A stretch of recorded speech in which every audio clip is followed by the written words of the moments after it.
नमस्कार, सत श्री अकाल। तमाम दर्शकों और नाजरीन को सैयद इब्नुल हसन खालिद बसरी का सलाम पहुँचे। हम खबर और नज़र का वीडियो लेकर फिर से आपके सामने पेश हैं, जिसमें खबरों का ताज़ा तरीन मजमूआ आपके लिए हाजिर है। भागलपुर में गणतंत्र दिवस समारोह जोश और उत्साह के साथ मनाया गया। इस अवसर पर तमाम शिक्षण संस्थानों में स्कूली बच्चों ने झलकियां पेश की और रंगारंग कार्यक्रम भी दिखाए।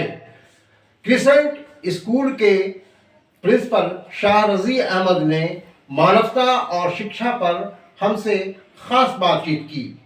भागलपुर में गणतंत्र दिवस समारोह जोश और उत्साह के साथ मनाया गया। इस अवसर पर राष्ट्रीय ध्वज फहराने के बाद विभिन्न शिक्षण संस्थानों के बच्चों द्वारा झांकियां निकाली गईं और रंगारंग कार्यक्रम प्रस्तुत किए गए। भागलपुर ज़िला कांग्रेस भवन दीपनगर में ज़िलाध्यक्ष परवेज़ जमाल ने राष्ट्रीय ध्वज फहराया, उसे सलामी दी और फिर अपने संबोधन में गणतंत्र दिवस के महत्व को समझाया। Inter level Urdu girls high school Asanandpur में प्रिंसिपल डॉक्टर जीनत परवीन ने राष्ट्रीय ध्वज फहराकर उसे सलामी दी। उन्होंने 26 जनवरी से संबंधित संक्षिप्त इतिहास भी बताया। इस अवसर पर मुस्लिम एजुकेशन कमेटी के अध्यक्ष डॉक्टर मजहर अख्तर शकील, उपाध्यक्ष Syed Afzal Ahmed, joint secretary Arif Ali, Urdu girls school के सेक्रेटरी मोहम्मद इब्रार हुसैन, अध्यक्ष डॉक्टर रिजवानुल्लाह तथा अन्य सदस्यगण मौजूद थे। दूसरी ओर लोदीपुर में जन आवाज सेना द्वारा एक कार्यक्रम आयोजित किया गया, जिसमें संस्था के महासचिव मंजर आलम ने गणतंत्र दिवस और भारतीय संविधान को लेकर महत्वपूर्ण बातें कहीं। उनके साथ लोदीपुर की सरपंच स्वीटी कुमारी, जहीरुद्दीन भाई, सुभाष कुमार प्रसाद और कार्तिक कुमार उपस्थित थे। छोटे बच्चों को लेकर करिश्मा कॉन्वेंट स्कूल ने अपनी झांकी निकाली, तो क्रिसेंट इंग्लिश स्कूल की ओर से भी कार्यक्रम प्रस्तुत किए गए। क्रिसेंट इंग्लिश स्कूल के डायरेक्टर शाह रजी अहमद ने राष्ट्रीय ध्वज फहराने के बाद उसे सलामी दी। इस अवसर पर स्कूल के छात्र छात्राओं ने रंगारंग कार्यक्रम प्रस्तुत किए। शिक्षा और मानवता को लेकर क्रिसेंट स्कूल के प्रिंसिपल शाह रजी अहमद ने अपने ख्यालात भी जाहिर किए। सोशल वर्क के लिए जो आप काम कर रहे हैं, बाल पीड़ितों को आपने सहायता किया, मानवता के नाम पर किया, शिक्षा और मानवता में क्या संबंध है और ये कितना ज़रूरी है? अगर बच्चों में ये एहसास नहीं हो कि हम दूसरे की भी मदद करें, तो ये तो उनका ऑलराउंड डेवलपमेंट नहीं होगा। और हम इंसान हैं, तो इंसान के नाते ये मेरा फ़र्ज़ बनता है कि जो दूसरा इंसान तकलीफ़ में है, उसकी हमसे जितनी मदद हो सके हम करें। हमें याद है शुरुआत ये सब हुई थी, एक बार गुजरात में ज़लज़ला आया, बाकायदा हम लोगों ने बच्चों से कलेक्शन किया, वहाँ भेजा। कश्मीर में बाढ़ आई, उसमें हम लोगों ने मदद किया। और इस तरह के बहुत सारे काम करते रहते हैं। एक साल सुल्तानगंज के आसपास एरिया में काफ़ी बाढ़ पीड़ितों की मदद की गई। जाड़े में कोशिश करते हैं कि कुछ ज़रूरतमंदों को कंबल बांटा जाए, कुछ गर्म कपड़े बांटे जाएं। कोरोना में भी आपने लोगों की मदद की है? बेशक किया है। और ये सब चीज़ें बच्चे भी देखते हैं, बच्चों को भी ये एहसास होता है कि नहीं, हमें अगर अभी से उसे उनमें ये एहसास होगा कि हमें दूसरों की मदद करनी है, तो वो ये सिलसिला वो आगे भी कर सकेंगे ना। जब वो इस लायक होंगे कि अपने से कुछ कर सके, तो अपने तौर पर भी करेंगे, फिर वो अपने 10 लोगों को जमा करके आएंगे।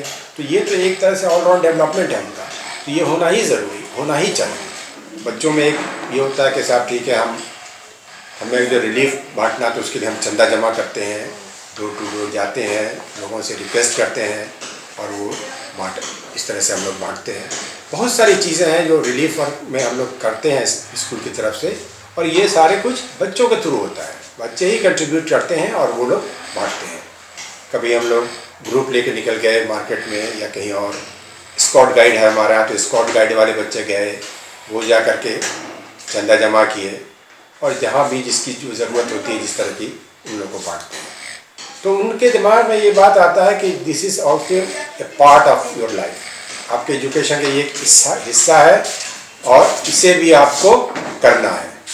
राष्ट्रपिता महात्मा गांधी के शहादत दिवस के अवसर पर विभिन्न संस्थाओं ने उन्हें अपनी ओर से श्रद्धांजलि दी और नमन पेश किया। तेरे पथ पर चलकर होगा दुनिया का कल्याण, गांधी तेरी चाह हम जीते लाखों है इंसान, गांधी तेरी चाह हम जीते लाखों है इंसान।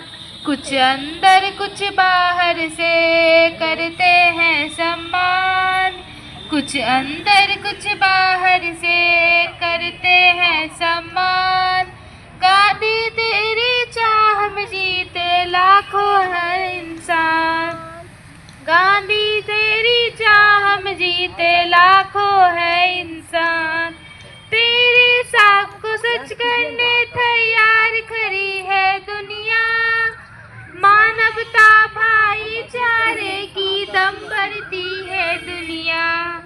तेरे ख्वाब को सच करने तैयार खड़ी है दुनिया, मानवता भाईचारे की दम भरती है दुनिया। बजट 2025 को लेकर लोगों ने अपने अपने विचार प्रस्तुत किए।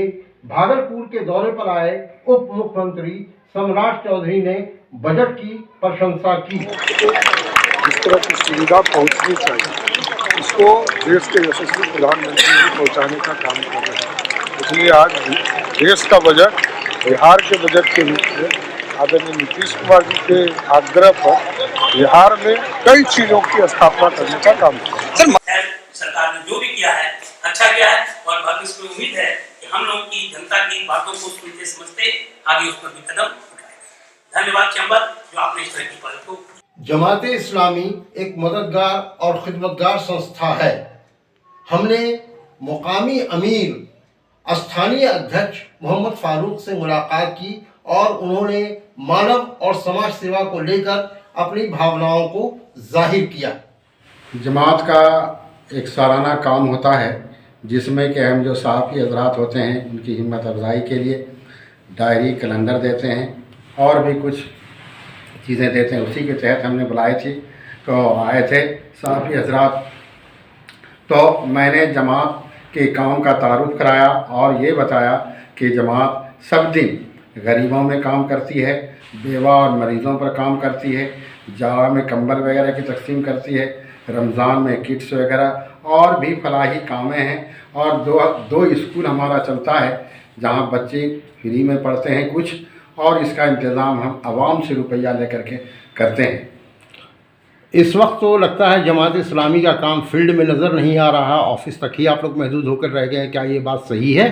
बिल्कुल नहीं, जमात का काम होता है, फील्ड में होता है। आप अंदाज़ा लगाइए कि हम कंबल की तकसीम तो दफ्तर में ही नहीं किया, घर घर जा कर के दिया, बताया और लोग ले गए और फिर दूसरे मदारिस में जा करके उनको हालात हाजरा से आगाही कराया। जैसे अहयाउल उलूम मदरसा है, शाकुन में जो मदरसा है, सनहौला मदरसा है, फिर यहाँ दोनों खानका गए।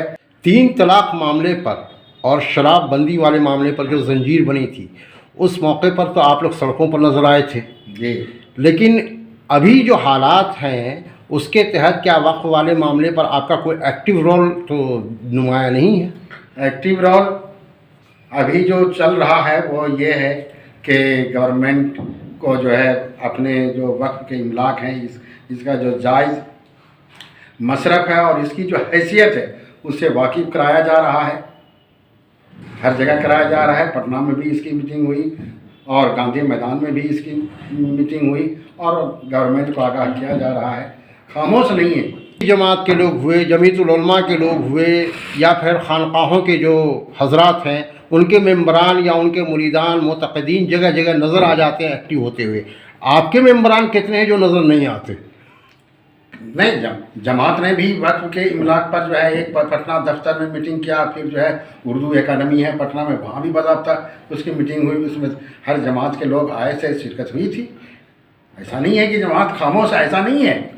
ये बताइए कि केरल के मुकाबले में बिहार में कहाँ तक एक्टिव है आपकी जमात? नहीं, केरल का मुकाबला बिहार से नहीं किया जा सकता, इसलिए कि केरल के आदमी संजीदा हैं, पढ़े लिखे हैं, माली एतबार से भी मजबूत हैं, इसलिए वो जमात से ज़्यादा करीब है। देखिए बिहार के लोग भी पढ़े लिखे हैं, आईएएस compete कर रहे हैं माशाल्लाह। आमिर सुबहानी आईएएस टॉपर रहे हैं, आप जान रहे हैं। तो फिर भी आप कह रहे हैं कि बिहार के लोग मुकाबला नहीं कर सकते केरल का? असल मुकाबला इसलिए नहीं कर सकते कि वो तालीम याफ्ता हैं तो वो जमात की तरफ आते हैं, और बिहार में जो टॉपर होते हैं तो वो जमात की तरफ नहीं आते। देखिए रेडिकल होना एक अलग सी बात है और मजहबी होना एक अलग सी बात है। तो कुछ लोग ऐसे हैं जो बुनियाद परस्त नहीं हैं, लेकिन ये हैं मजहबी हैं। ऐसे लोगों के बारे में आप क्या सोचते हैं, क्या कहते हैं? मजहबी हैं तो अच्छी बात है, मजहबी होना ही चाहिए। आज तो यही तो कमी है कि मुसलमान अपने आप को मुसलमान तो कहता है लेकिन मजहबी नहीं। अच्छा, ये बताइए कि अररिया में जो आपका काम हो रहा है उसके मुकाबले में भागलपुर में जो काम होना चाहिए वो नहीं हुआ है, जबकि 89 में इतना एक्टिव रोल जमात इस्लामी ने प्ले किया कि हर बच्चे के ज़ुबान पर जमात इस्लामी का नाम था। आज ऐसा क्यों नहीं है? हाँ, उस वक्त के हिसाब से आज जो है कुछ कमज़ोरी आई है, इसलिए कि उस वक्त जो अफराद थे जमात के पास वो ऊंचे मकाम पर थे, अच्छे थे, पढ़े लिखे थे, इसलिए जमात को ज़्यादा वक्त देते थे, उनका ताल्लुक़ ज़्यादा था। लेकिन अभी फ़िलहाल जो है वो इस तरह के अफराद जमात के पास नहीं हैं, लेकिन फिर भी जमात का काम हो रहा, बंद नहीं, और अच्छा हो रहा है। भाई देखिए अभी हम लोग सनौला गए, कब्रिस्तान का मामला है, कोई मजहबी जमात वहाँ पर नज़र नहीं आई। सिर्फ आप ही क्यों, कोई जमात नज़र नहीं आई है वहाँ पे वो मुसलमानों की मदद के लिए। हाँ, तो ये मुसलमानों की बेहिसी है। इसको आप किस तरीके से देखेंगे कि ऐसा क्यों हो रहा?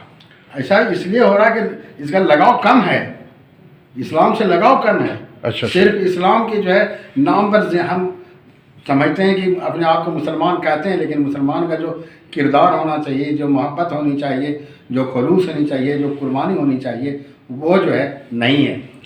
3 तलाक मामले पर और शराबबंदी वाले मामले पर जो जंजीर बनी थी उस मौके पर तो आप लोग सड़कों पर नज़र आए थे जी, लेकिन अभी जो हालात हैं उसके तहत क्या वक्फ वाले मामले पर आपका कोई एक्टिव रोल तो नुमाया नहीं है? एक्टिव रोल अभी जो चल रहा है वो ये है कि गवर्नमेंट को जो है अपने जो वक्फ के इमलाक हैं इसका जो जायज़ मसरफ़ है और इसकी जो हैसियत है उससे वाकिफ़ कराया जा रहा है। हर जगह कराया जा रहा है। पटना में भी इसकी मीटिंग हुई और गांधी मैदान में भी इसकी मीटिंग हुई और गवर्नमेंट को आगाह किया जा रहा है, खामोश नहीं है। देखिए तबलीगी जमात के लोग हुए, जमीयतुल उलमा के लोग हुए, या फिर खानकाहों के जो हजरात हैं उनके मेंबरान या उनके मुरीदान मुतक़दीन जगह जगह नज़र आ जाते हैं एक्टिव होते हुए। आपके मेंबरान कितने हैं जो नज़र नहीं आते? नहीं, जमात ने भी वक्फ के इमलाक पर जो है एक पटना दफ्तर में मीटिंग किया, फिर जो है उर्दू एकेडमी है पटना में, वहाँ भी बाज़ाब्ता उसकी मीटिंग हुई, उसमें हर जमात के लोग आए थे, शिरकत हुई थी। ऐसा नहीं है कि जमात खामोश, ऐसा नहीं है। ये बताइए कि केरल के मुकाबले में बिहार में कहाँ तक एक्टिव है आपकी जमात? नहीं, केरल का मुकाबला बिहार से नहीं किया जा सकता, इसलिए कि केरल के आदमी संजीदा हैं, पढ़े लिखे हैं, माली एतबार से भी मजबूत हैं, इसलिए वो जमात से ज़्यादा करीब है। देखिए बिहार के लोग भी पढ़े लिखे हैं, आईएएस compete कर रहे हैं माशाल्लाह। आमिर सुबहानी आईएएस टॉपर रहे हैं, आप जान रहे हैं। तो फिर भी आप कह रहे हैं कि बिहार के लोग मुकाबला नहीं कर सकते केरल का? असल मुकाबला इसलिए नहीं कर सकते कि वो तालीम याफ्ता हैं तो वो जमात की तरफ आते हैं, और बिहार में जो टॉपर होते हैं तो वो जमात की तरफ नहीं आते, वो अपने फील्ड में ठीक हैं। आमिर सुबहानी भी तो जमात की तरफ चले गए। जमात की तरफ चले गए, आप तो जमात इस्लामी की बात करते हैं ना, तो जमात इस्लामी में वो बतावता नहीं है। देखिए रेडिकल होना एक अलग सी बात है और मजहबी होना एक अलग सी बात है। तो कुछ लोग ऐसे हैं जो बुनियाद परस्त नहीं हैं, लेकिन ये हैं मजहबी हैं। ऐसे लोगों के बारे में आप क्या सोचते हैं, क्या कहते हैं? मजहबी हैं तो अच्छी बात है, मजहबी होना ही चाहिए। आज तो यही तो कमी है कि मुसलमान अपने आप को मुसलमान तो कहता है लेकिन मजहबी नहीं। अच्छा, ये बताइए कि अररिया में जो आपका काम हो रहा है उसके मुकाबले में भागलपुर में जो काम होना चाहिए वो नहीं हुआ है, जबकि 89 में इतना एक्टिव रोल जमात इस्लामी ने प्ले किया कि हर बच्चे के ज़ुबान पर जमात इस्लामी का नाम था। आज ऐसा क्यों नहीं है? हाँ, उस वक्त के हिसाब से आज जो है कुछ कमज़ोरी आई है, इसलिए कि उस वक्त जो अफराद थे जमात के पास वो ऊंचे ऊंचे मकाम पर थे, अच्छे थे, पढ़े लिखे थे, इसलिए जमात को ज़्यादा वक्त देते थे, उनका ताल्लुक़ ज़्यादा था। लेकिन अभी फ़िलहाल जो है वो इस तरह के अफराद जमात के पास नहीं हैं, लेकिन फिर भी जमात का काम हो रहा, बंद नहीं और अच्छा हो रहा है। भाई देखिए, अभी हम लोग सनौला गए, कब्रिस्तान का मामला है, कोई मजहबी जमात वहाँ पर नज़र नहीं आई, सिर्फ आप ही क्यों, कोई जमात नज़र नहीं आई है वहाँ पे वो मुसलमानों की मदद के लिए। हाँ, तो ये मुसलमानों की बेहिसी है। इसको आप किस तरीके से देखेंगे कि ऐसा क्यों हो रहा? ऐसा इसलिए हो रहा है कि इसका लगाव कम है, इस्लाम से लगाव कम है। अच्छा, सिर्फ इस्लाम के जो है नाम पर हम समझते हैं कि अपने आप को मुसलमान कहते हैं, लेकिन मुसलमान का जो किरदार होना चाहिए, जो मोहब्बत होनी चाहिए, जो खलूस होनी चाहिए, जो कुर्बानी होनी चाहिए, वो जो है नहीं है। कौम के नाम आपका क्या पैगाम होगा एक अमीर मुकामी की हैसियत से? कौम के नाम मेरा यही पैगाम है कि मुसलमान ज़्यादा से ज़्यादा इस्लाम की तालीम हासिल करें, इस पर हकीकतन अमल करें। अच्छा।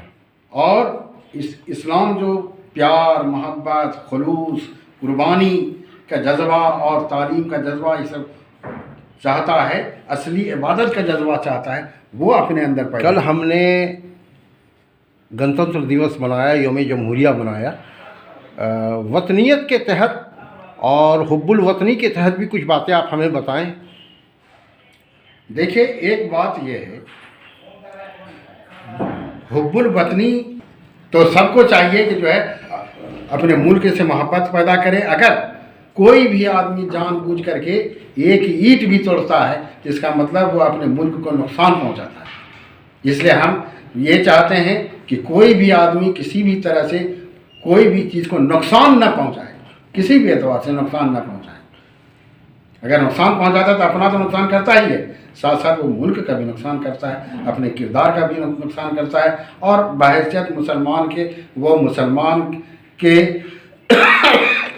की हैसियत को भी दूसरों के सामने दागदार बनाता है। मौजूदा बिहार सरकार से आप क्या तवक्को करते हैं?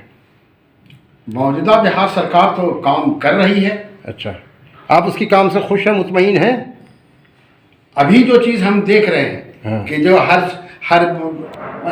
ज़िला में जा करके इतना रुपये का पैकेज और ये काम का ऐलान, वो काम का ऐलान, फिर टीचर की भी बहाली हुई है और आइंदा भी टीचर की बहाली होने वाली है। और फिर दूसरी बात है कि अगर कोई मामला होता है तो फ़ौरन उस पर कब्ज़ा किया जाता है, कि कैप्चर किया जाता है, कब्ज़ा क्या कैप्चर किया जाता है, जैसे अभी आप यानी कार्रवाई की जाती है। कार्रवाई की जाती है। तो यानी सरकार के ज़रिया जो एडमिनिस्ट्रेशन को जिस तरीके से हिदायत दी गई उससे आप मुतमईन हैं जी कि एडमिनिस्ट्रेशन सही काम कर रहा है, जी, सही काम कर रहा है। बिल्कुल चाहते हैं, इसी की तो ज़रूरत है। जी जी। पटना में दाता पीर बहोर शाह का सालाना उर्स धूमधाम से मनाया गया। इस उर्स पाक की रिपोर्ट हमारे विशेष संवाददाता वसी अब्दाली ने की है, उस रिपोर्ट को देखिए।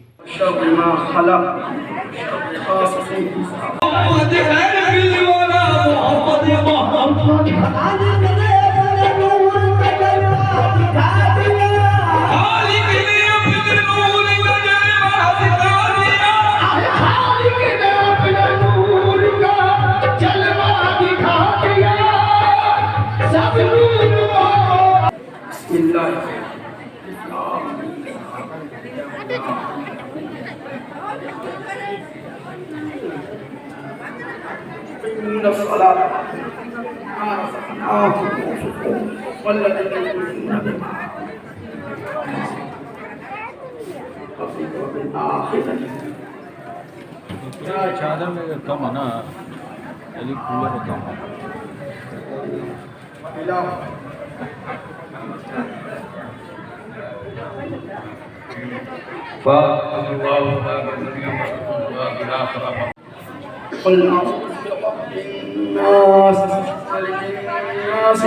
ये है खादिम हज़रत दाता पीर बहोर शाह रहमतुल्लाह अलैह के।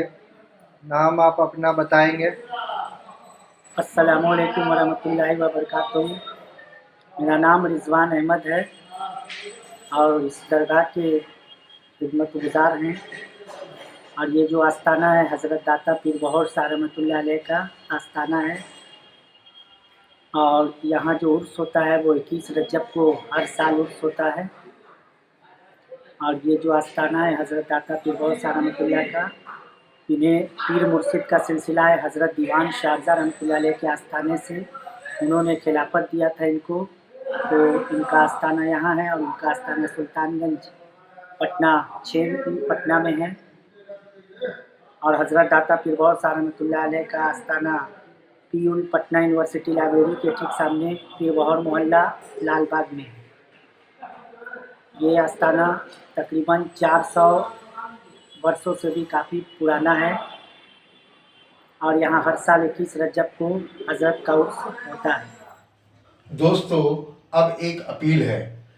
रमज़ानुल मुबारक का महीना करीब है और मुजाहिदपुर जामा मस्जिद में तरावी की नमाज अदा कराने के लिए एक हाफिज़ कुरान की ज़रूरत है। मुजाहिदपुर बोर्ड जामा मस्जिद के सदर मतीन अहमद ने इसके लिए आप लोगों से एक अपील की है, उसे आप ध्यान से सुन लें। अस्सलाम वालेकुम। Board of trust Jama Masjid Mujahidpur Bhagalpur की तरफ से एक अपील है। जैसा कि आप लोग जानते हैं, मार्च 2025 से रमज़ानुल मुबारक का महीना शुरू होने वाला है। मुजाहिदपुर जामा मस्जिद में तरावी पढ़ाने के लिए हाफिज़ कुरान की ज़रूरत है। शहर भागलपुर के हाफिज़ जो यहाँ तरावी पढ़ाने के ख्वाहिशमंद है, वह अपना दरख्वास्त आधार कार्ड और मोबाइल नंबर के साथ 7 फरवरी 2025 तक शादी महल गोल कोठी मुजाहिदपुर भागलपुर मस्जिद के ऑफिस में जमा कर दें। इस सिलसिले में इंटरव्यू 9 फरवरी 2025 को इतवार के दिन सुबह 10 बजे से जामा मस्जिद मुजाहिदपुर भागलपुर में लिया जाएगा। अस्सलाम वालेकुम। सुफा पब्लिक स्कूल की जानिब से क्रूडी में तालीमी बेदारी कॉन्फ्रेंस का एहतमाम किया जा रहा है। इस मौके पर पटना से और भागलपुर से नामवर हस्तियां अपने ख्यालात का इजहार करने के लिए यहाँ उतर रही हैं। हमने इस पर मुख्तलिफ लोगों से, जानी मानी हस्तियों से बात की, उसकी रिपोर्ट आपके सामने पेश है। भागलपुर के विनायकपुर क्रूडी में सुफा पब्लिक स्कूल की ओर से एक शानदार तालीमी बेदारी कॉन्फ्रेंस का आयोजन 8 फरवरी को शनिचर के दिन होने जा रहा है। शिक्षा के लिए जागरूकता लाने के उद्देश्य से हो रही इस कॉन्फ्रेंस में पटना और भागलपुर दोनों ही शहरों की मशहूर हस्तियां शिरकत करेंगी। सुफा स्कूल कैसा है हमने नहीं देखा, इसके प्रिंसिपल कौन हैं हम उन्हें भी नहीं पहचानते, लेकिन हम शुक्रिया अदा करना चाहेंगे अपने रहनुमा डॉक्टर रेहान गनी साहब का, जिन्होंने मुझे इसकी जानकारी दी। हम शुक्रिया अदा करते हैं कौमी तंजीम के chief editor SM Ashraf Farid साहब, हमारा नारा के एडिटर अनवारुल हुदा, डॉक्टर नकी अहमद जॉन और डॉक्टर अशरफुल नबी कैसर साहब का कि अज़ीमाबाद की इन अजीम शख्सियतों ने अभी हाल ही में खड़े हुए नए हमारे न्यूज़ चैनल को अपना कीमती इंटरव्यू देकर हमारी हैसियत को बढ़ाया है। हमारे विशेष संवाददाता वसी अब्दाली को जिस तरह इन लोगों ने बढ़कर सपोर्ट किया, उसके लिए भी हम उनके एहसानमंद हैं। भागलपुर में भी हमारी टीम ने इस कॉन्फ्रेंस की कामयाबी की तमन्ना रखने वालों उन महत्वपूर्ण लोगों से बात की, जिन्हें न तो इसकी जानकारी दी गई और न उन्होंने इसका कोई पोस्टर देखा। लेकिन जब हमने सवाल पूछा तो इस अच्छे काम के लिए उन्होंने आयोजक को मुबारकबाद ज़रूर दी है। हमारी भी ये तमन्ना है कि तालीमी बेदारी कॉन्फ्रेंस कामयाब से भी ज़्यादा कामयाब हो और सुफा पब्लिक स्कूल के ज़रिया तालीम की रोशनी दूर दूर तक पहुँचे। यहाँ से शिक्षा प्राप्त करने वाला हर छात्र डॉक्टर APJ अब्दुल कलाम और वीर अब्दुल हमीद की तरह नाम रोशन करे। इस तालीमी अदारा और यहाँ के छात्रों के लिए हमारी बस यही दुआ है कि खुदा नसीब करे इनको इस कदर शोहरत कि इनके नाम के आगे किसी का नाम ना हो। भागलपुर में तालीमी बेदारी कॉन्फ्रेंस में जो आप शिरकत करने जा रहे हैं, उसके ताल्लुक से आप नई नस्ल को क्या पैगाम देना चाहेंगे? देखिए, नई नस्ल को तो पैगाम देने से पहले है कि उनको गार्जियन को आप पैगाम दीजिए कि आज के दौर में तालीम ही एक ऐसा ज़बरदस्त हथियार है जो आपके बच्चों को आगे बढ़ने में और आपके जो है क्या कहते हैं नस्ल दर आगे बढ़ने में मामूल साबित है। सिवाय तालीम के आप कोई ऐसा हथियार नहीं बचा है मुसलमानों के अंदर। अगर आपने तालीम हासिल की तो आप हर जगह, और हमारे यहाँ भी मिसाल है, बहुत से लोगों ने तालीम हासिल की और वर्ल्ड मैप पर उनका एक अहम मुकाम है। सबसे पहले तो मैं खालिद वसरी को मुबारकबाद देता हूँ कि उन्होंने एक नया YouTube चैनल शुरू किया। हम उम्मीद करते हैं कि ये चैनल बिहार की उर्दू आबादी और बिहार के लोगों के लिए इन मानों में मुफीद साबित होगा कि वो जो मसाइल हैं, जसानी मसाइल हैं या तालीम के मसाइल हैं या जो समाजी मसाइल हैं, उनकी तरफ ये चैनल तवज्जो देगा। अब रही बात भागलपुर में तालीमी बेदारी कॉन्फ्रेंस की, तो उस सिलसिले में मुझे ये कहना है कि तालीम के सिलसिले में बेदारी क्यों, ये एक बड़ा सवाल है। मुझे लगता है कि ये जो उम्मत है वो तालीम के सिलसिले में बेदार है, कहीं भी सोई हुई नहीं है। और पहले के मुकाबले में मुसलमानों में तालीम का बहुत तेज़ी से फ़रोग़ हासिल हुआ है। आप जानते हैं कि हम जिस मुआशरे में रहते हैं उस मुआशरे में दो तरह का निज़ाम है। एक उसको कहेंगे इस्लामी मुआशरा है, यानी मुस्लिम मुआशरा है, और दूसरे तरफ गैर मुस्लिम मुआशरा है। गैर मुस्लिम मुआशरा जब तालीम हासिल कर रहा है, उसके सामने तालीम हासिल करने का मकसद सिर्फ और सिर्फ दुनिया हासिल करना है। मेरा अपना ख्याल है कि मुसलमान जो तालीम हासिल करता है उसके सामने सिर्फ दुनिया का हुसूल नहीं होता, उसके सामने आखिरत भी होती है। मैं डॉक्टर फारूक अली, सामाजिक कारकुन, कुरुडी में होने वाले तालीमी बेदारी इज्तिमा जो है अब उसका मैं तारीफ़ और तायद भी करता हूँ, इसलिए कि समाज में बदलाव तालीम से ही आता है, और अगर तालीम मयारी हो तो समाज में बदलाव मयारी होता है। समाज बदल तो रहा है लेकिन मयारी बदलाव समाज में नहीं आ पा रहा है।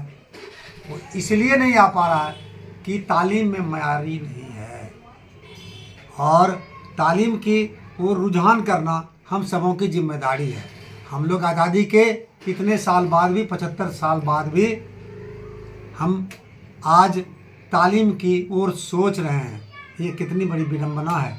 हमें ज़ोर शोर से इस ओर लगना चाहिए, और जो भी पूंजी, जो भी हमारे पास साजो सामान है, सहूलियात हैं, तमाम को तालीम में लगाना चाहिए। मैं तो तहे दिल से तालीमी बेदारी जो कॉन्फ्रेंस हो रहा है, तो सबसे ज़्यादा एजुकेशन में हम लोगों में कमी है, और एजुकेशन के लिए ऐसे कॉन्फ्रेंस होते हैं तो वो तहे दिल से मुबारकबाद के मुस्तहक है। इसलिए कि एजुकेशन ही ऐसा चीज़ है, तालीम ही एक ऐसी चीज़ है जिससे लोग आगे बढ़ सकता है, और जिस क्षेत्र में भी चाहेगा अगर तालीम रहेगी तो वो ज़्यादा से ज़्यादा काम कर पाएगा। और अगर तालीम नहीं है तो कोई भी काम वो उस ऊंचाई तक नहीं ले जा सकता है जितना तालीम हासिल करने के बाद वो इसको अच्छे ढंग से करेगा। तालीम बेदारी के ताल्लुक़ से जो इजलास मुनक़िद हो रहा है, इसकी ज़रूरत हर जगह है। ये वो दौर है जो इंसान को एक दूसरे इंसान पर इम्तियाजी हैसियत उसी वक्त हासिल होगी जब वो तालीम के ज़ेवर से आरास्ता होंगे। तालीम एक ऐसी दौलत है जो कोई नहीं ले सकता। इंसान उसी के ज़रिए इनफरादी हैसियत का मालिक बनता है। तालीम गाँव ग्राम इलाक़ों में दीनी बेदारी पैदा की जाती है। सबसे ज़्यादा ज़रूरी है दीनी बेदारी। दीन की तालीम के साथ साथ मुरवजा उलूम जो इस वक्त है उनका हुसूल भी हमारे लिए ज़रूरी है। उसके हुसूल के लिए जगह जगह स्कूल, कॉलेज, मदरसे, मकतब खोले जा रहे हैं। मकसद सबका एक है कि हम अपने तालीमी मयार को ज़्यादा से ज़्यादा बुलंद करें कि हम में कोई ऐसा आदमी भी पैदा हो जो हमारे लिए निशान राह।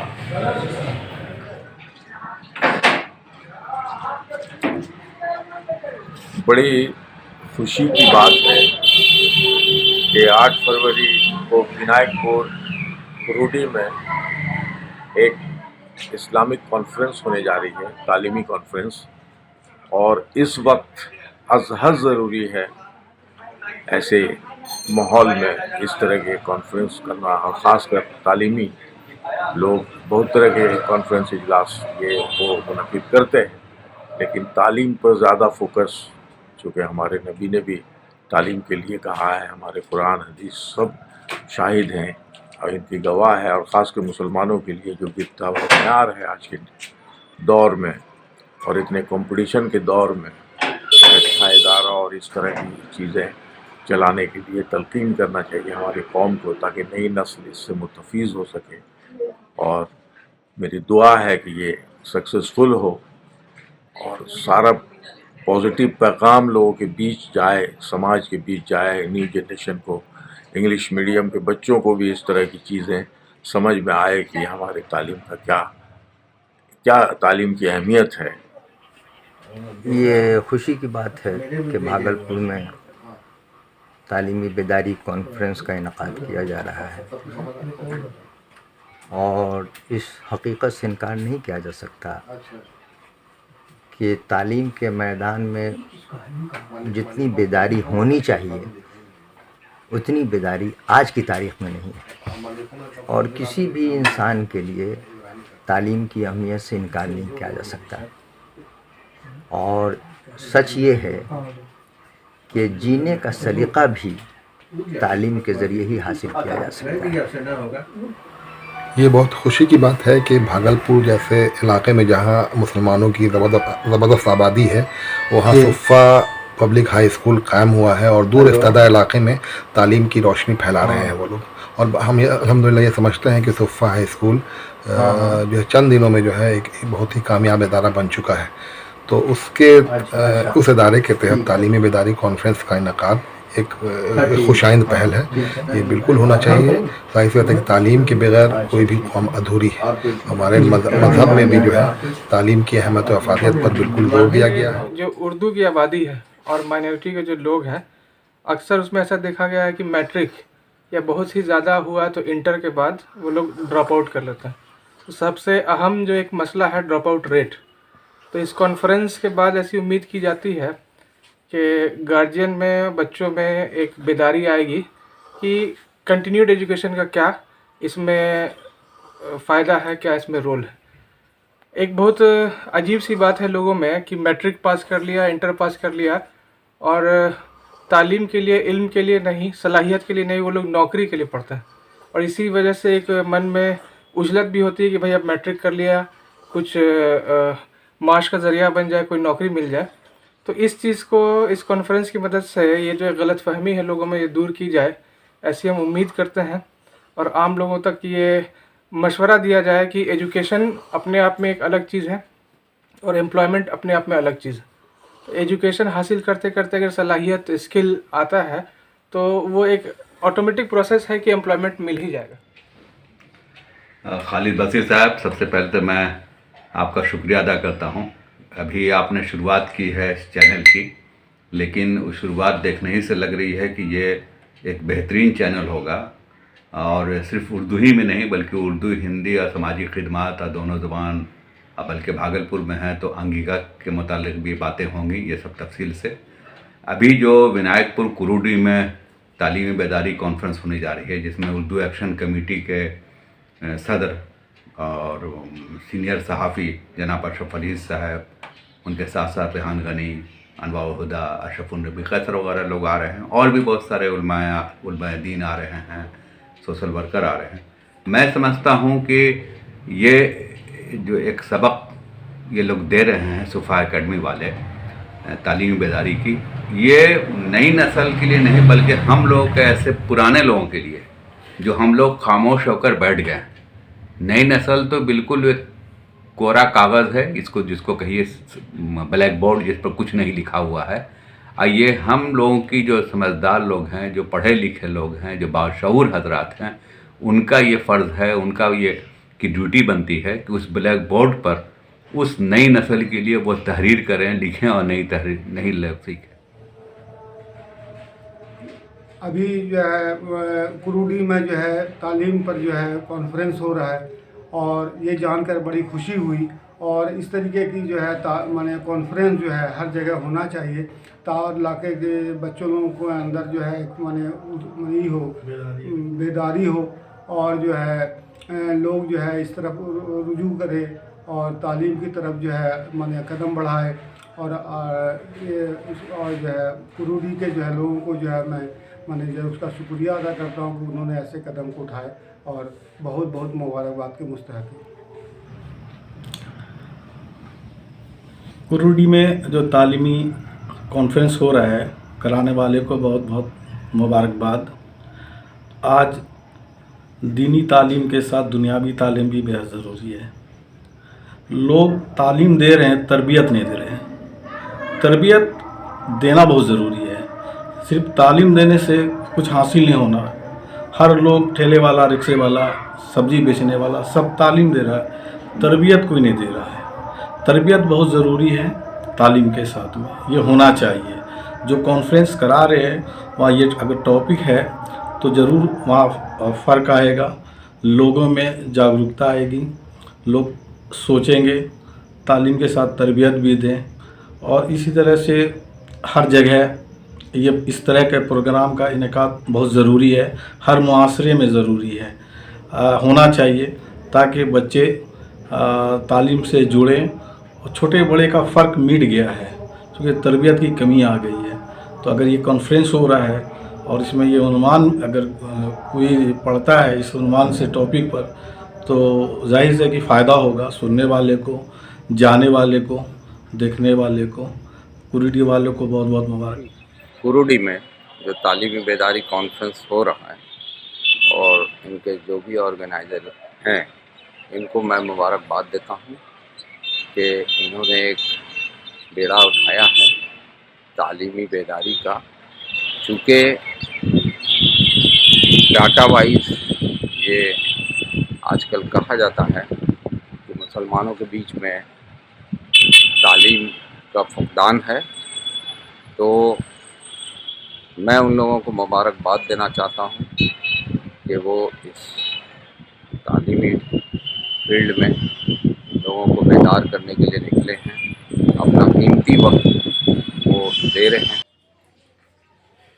मोहम्मद बिलालुद्दीन उर्दू अदब के मशहूर मुसन्निफ़ हैं। लॉकडाउन में भी उन्होंने एक किताब लिख डाली। हमने उन पर इस किताब के सिलसिले में बातचीत की। इस सिलसिले में एक रिपोर्ट आपके सामने पेश है। इस वक्त हम मौजूद हैं भागलपुर के मशहूर मुसन्निफ़ मोहम्मद बिलालुद्दीन साहब के पास, और उनकी कई किताबें आ चुकी हैं मंज़र-ए-आम पर। अभी इस वक्त बिलाल साहब आपकी कौन सी किताब सामने आई? अभी मेरी लॉकडाउन आई है जो 2024 में जाके, जितना भी मैंने कि आवाम पर मैंने परेशानी का हुआ, या जो भी स्वास्थ्यकर्मी, पुलिस, डॉक्टर, जो भी मैंने आम जनता को भी परेशानी जो हुई, उस पर जितना भी मैंने कि सबको इकट्ठा करके सारे के परेशानी इसको मैंने कि लॉकडाउन के शक्ल में मैंने सोचा कि किताब मैंने देंगे अपनी यादगार करके। इसका आपने रस्म इजरा भी किया था, यानी लोकार्पण भी किया था, तो इसमें कौन कौन सी हस्तियां शामिल हुई थी? देखिए इसमें यार कि इकबाल दुरानी जो फूल और कांटे के माने कि डायरेक्टर भी हैं और मुसन्निफ भी हैं 50 किताब के, वो आए हैं यार के। एक हेड आए हैं यार के खलीक साहब यार के टेनवी कॉलेज, एक हेड आए हैं यार के बीएन कॉलेज में वासिकुल खैर साहब, और सहजोर अख्तर साहब जो मैंने फिल्मी दुनिया में भी गाना गा चुके हैं, और बहुत सारे जगह उनका एल्बम है। ये है कसक फिल्म में भी उनका बहुत बड़ा रोल है, तो वो भी मैंने की थे, और बहुत लोग थे यार के उसमें शामिल हुए यार के। इसके अलावा और कितनी किताबें आप लिख चुके हैं? इसके अलावा देखिए पहला मेरा किताब जो है नदी के दो किनारे, वो उर्दू अकादमी पटना से 1918 में, और फिर उसके बाद राजभाषा से ही 2021 में आया ये आपके समुंदर किनारे शेरी मजमुआ। और ये लॉकडाउन जो है ये मेरी तीसरी किताब है, ये भी मैंने राजभाषा से पास हुई। इसके अलावा और भी किसी किताब पर काम चल रहा है? क्या इरादा है आपका? हाँ अभी देखिए 2 किताब तो हम काम कर रहे हैं, और एक किताब मेरी अभी मैंने की उर्दू अकादमी पटना में जमा है, वो तेज़ रफ्तार अफसानी मजमूआ, और 2 किताब पर और हम काम कर रहे हैं, वो अभी मुकम्मल नहीं है लेकिन उस पर मेरा काम अभी जारी है। वो है करके अरमगाने बिलाल जो शख्सियत पर मैंने की लिख रहे हैं हम, और एक किताब और लिख रहे हैं करके आज़ाद हिंद के मुजाहिदीन बिहार की रोशनी में। जी नई नस्ल जो उर्दू से कट रही है या उर्दू से हट रही है, वैसे लोगों के लिए आपका क्या पैगाम है? देखिए वैसे लोगों के लिए ये कि हम अपने घर में ही इसको पहले उर्दू बच्चे को पढ़ाएं, समाज में मैंने पढ़ाएं, और लोग को मैंने कि पेपर के मैंने कि ये कि भाई पेपर लिए कम से कम, जो लोग मैंने इससे रोजी रोटी में जुड़े हुए हैं कम से कम वो तो एक पेपर लें जरूर, ताकि उनका बच्चा या आने वाला नस्ल या समाज के लोग भी देखें अगर के कि भाई अगर के वो उर्दू पेपर लें, और जो भी मैगजीन वगैरह जो आ रही है वो कम से कम एक पेपर जरूर अपने पैसे से खरीद के लें जरूर। हमसे बात करने का बहुत बहुत शुक्रिया। दर्शकों, आपका प्यार हमें लगातार मिल रहा है और हमें इसे आगे मिलते रहने की भी उम्मीद है। हम फिर हाजिर होंगे जल्द ही नई और अच्छी खबरों के साथ। तब तक के लिए हमें आज्ञा दें। नमस्कार।